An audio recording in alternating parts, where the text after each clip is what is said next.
Nah, kalau gitu teman-teman sekalian coba kita lihat. Banyak di Indonesia, banyak di negeri-negeri kaum muslimin, bahkan dimanapun kita lihat, orang-orang yang sudah muslim tapi ternyata tidak perform sebagai manusia. Dan kadang-kadang orang malah bilang, lihat tuh negeri-negeri yang bukan muslim. Kayak Jepang, mereka kok bisa lebih antri daripada kita. Mereka kok bisa lebih rapih daripada kita. Mereka kok bisa lebih rajin daripada kita. Pernah dengar kayak gitu? Pernah. Kita lihat lagi misalnya sebaliknya. Saya sendiri kadang sering ngeluh. Contoh misalnya ketika saya pergi umroh misalnya. Ketika saya pergi umroh atau teman-teman yang pernah pergi umroh dan pergi ke Eropa misalnya. Dibandingkan antara negeri kaum muslimin, misalnya pas kita pergi umroh dengan negeri-negeri di Eropa. Kira-kira imigrasinya lebih profesional yang mana? Gitu kan ya.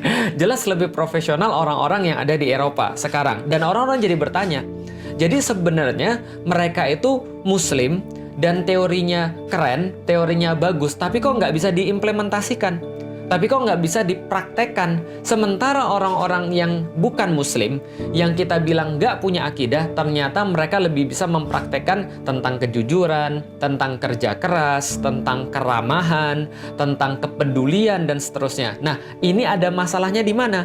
Karena kalau seandainya mereka itu benar-benar yakin dengan Islam, harusnya ini berefek pada perbuatan. Nah, ini yang mau kita bahas sebagai the true syahadah.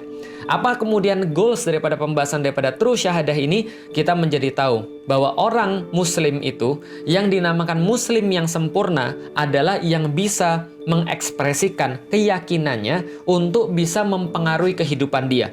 Jadi tidak hanya keimanan itu dia sebutkan dalam lisan dia, tapi keimanan itu bisa berpengaruh pada diri dia sebagaimana contoh yang telah Allah sebutkan.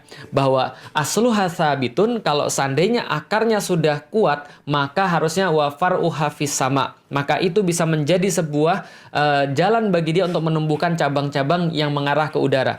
Tu'ti ukulaha kulahinim bi'izni rabbiha, dan memberikan manfaat berupa buah kepada orang-orang yang lain dengan setiap waktunya dengan izin daripada Tuhannya.